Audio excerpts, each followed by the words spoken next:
This right here is the remains of my last year garden, which I want to try to overwinter. There are some plants that definitely survive the winter, like the grapes and the sage, but for the most part, tomatoes, peppers, cucumbers, I think there were like green beans, okra, eggplant, those types of plants don't really survive, as well as like the herbs. Sometimes we have parsley survive and thyme, but it's very hit or miss. But I wanted to see if I could cover everything and try to overwinter it, because I've seen a lot of people get success with that online.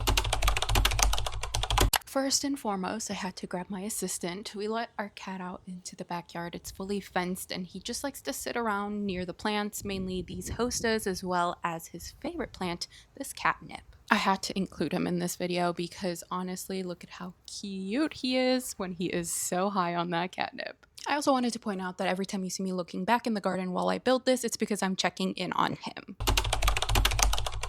Now for covering the garden, I've got these arches from the netting, but I'm using this poly film. I chose one that was a little bit thicker so it could withstand the winter winds, but this is the one I'm using. It's long enough for the whole garden, and then I'm also using these heavy duty binder clips to hold everything on those arches. I started by laying everything out because I wanted to just get a lay of the land. I also had to cut the plastic so that it would fit to size, so I wanted to just measure it out. And honestly, this was a lot more of a struggle than it should have been.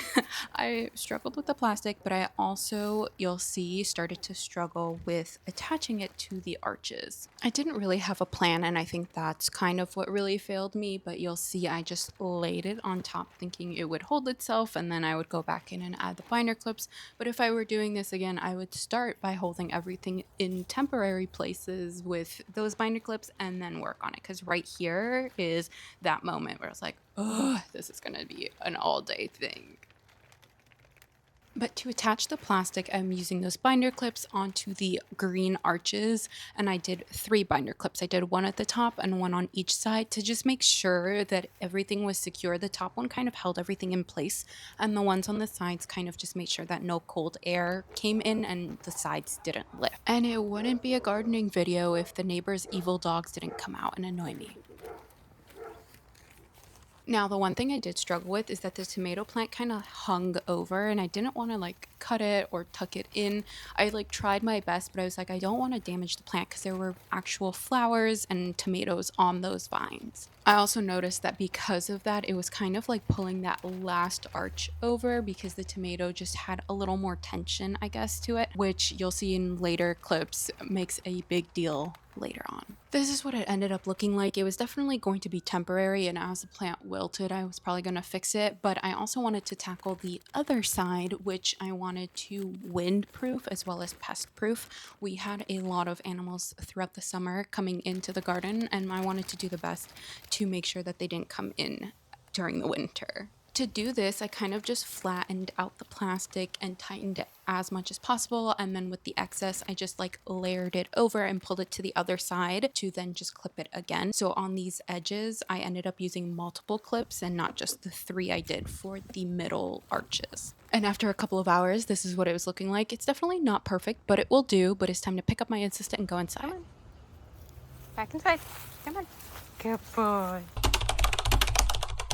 So now we're just going to go through the next couple of months. I just did updates periodically. I ended up moving out as well, so I couldn't do updates as frequently as I wanted to, but this was like a month later. You can see the weather definitely changed, but the peppers are still growing. They're still turning red. There were a lot of tomatoes and a bunch of other things as well. You can see also that animals were still somehow getting in, which is not a shocker. Like, this is not very much pet animal safe proof whatever, so they can definitely get in easily. I was just hoping the plastic would have deterred them. What animal is still... Oh, that's a lot. Oh. It's watering. It's so heavy. That means the animal's still in here. Where is it?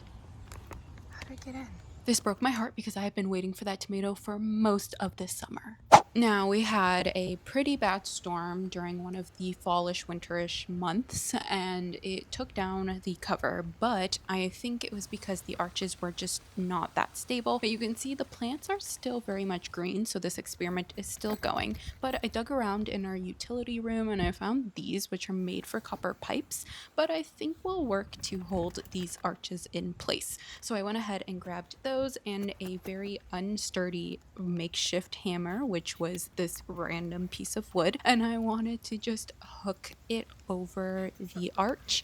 That way it wouldn't like come out of the ground, because that was kind of the issue, is like literally the wind ripped it out of the ground with the pressure from the cover. You also see the cover kind of just ruins the shot. So I went ahead and shoved the arch back into the soil, made sure that there was soil all around it so it kind of had support underground, and then used that little copper arch thingy to just hold it in place above that little connection thing. That way it wouldn't just slide right out of this as well. The other issue I had run into was the nails, because I think the nails, with the pressure treated wood and with the fact that it was raining, it was impossible to nail these in. Even when I did go out and find a hammer, they just kept bending. I don't know if it's because they were copper, or maybe they're just not meant to go into wood or something. I really don't know, but this is how it went. I eventually got them in. A lot of the nails ended up just bending and holding it secure, but in the end it worked and the arches were stable. I then spent the next couple of hours attaching the remaining arches to the garden bed. And then to reward myself, I did a little garden harvest. But unfortunately, an animal decided to harvest first. What is even the point of all this hard work? But this is what the cover is looking like, and then I let it do its thing and hoped it would work for the rest of the winter.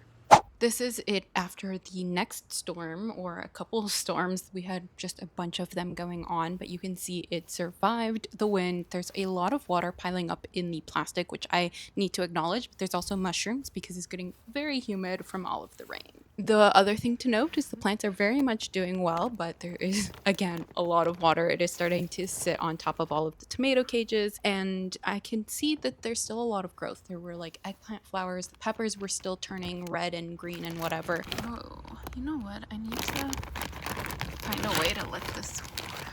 Yeah, there was a lot of water in these plastic folds, I guess, and so my idea was to pour all of the water out, and then instead of having the plastic facing outward, I would turn it inward so it'd be tucked in and the water would just go straight into the soil instead of into this plastic pool. Oh my god, this stupid little squirrel picked another one.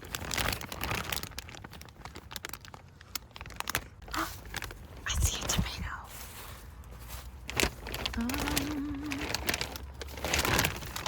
Oh my god!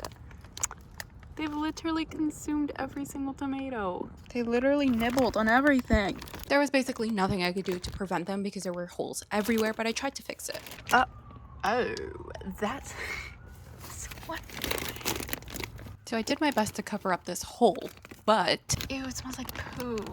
which meant they were probably coming back. I tried to use anything I could find to kind of barricade the holes as I found them, but it's kind of basically useless because in a couple of weeks everything will just stop growing because of the winter. And now starts the winter updates where everything is no longer with us. No. My plants. Do we think they'll... What is that? Oh, that's a pepper. Oh. The herbs are actually doing fine. Well, not fine. Now, at this point, I'm pretty sure I am delusional. I knew that being in zone 5 and having really extreme winters would probably not allow this to happen, but I wanted to see it anyways. Well, they don't overwinter well. Just literally. Nice. Maybe it'll be fine. Oh, there's an okra. I guess we'll see. Back at it for the garden. The herbs are still okay.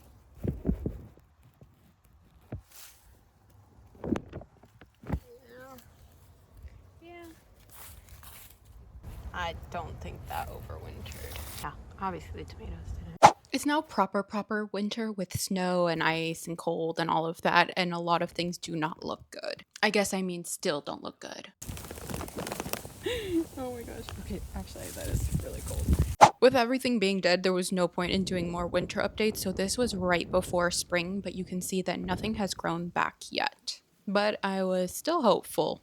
Now, this is very, very early spring. You can tell by the birds chirping in the background, but the sage and all of the like perennial plants had started to grow in their new leaves. So I was kind of hopeful that the rest of the garden might start to follow suit. But honestly, nothing else was green besides the sage. Like, even the grapes didn't have any signs of growth, even though they do come back every year.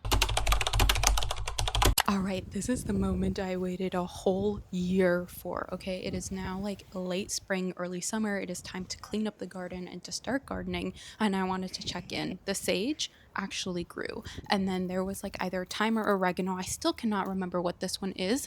It had like started growing back too, but you can see the sage is like flowering, but all of the rest of the garden plants, yeah, no, they did not overwinter. They did not tolerate the zone 5 chaotic winters, clearly. But I went through and checked like every single plant because I was like, maybe one of them was just like tucked in a little bit warmer or something. I don't know. I was being delusional till the end, apparently, but this is me just like essentially cleaning up the garden because I'm gonna just have to start over. But you can see, like, even during the winter, there was like some growth on the plants, and I felt so bad because I was like, these poor plants deserved a little bit more warmth. And I'm like now kind of curious how much extra warmth they would have needed to actually survive. But you can see I was like checking in on every like little node or new growth to just double check that it wasn't actually green and that it had passed away with the rest of the plant. And then here are the tomatoes. You can see they didn't survive. They weren't going to survive if the peppers weren't going to survive. But with that, this was a really fun experiment. I'm really glad I did it. I know in the back of my mind that this wasn't gonna work, but I wanted to try it anyways because I've always been very curious. I will say that because I left all of the fruit that the animals took nibbles of, it decomposed and put the seeds in the ground, so those will probably grow in the future. There's a wrapper of a cucumber. Hopefully those cucumbers grow because I ran out of those seeds. There's grapes, for real.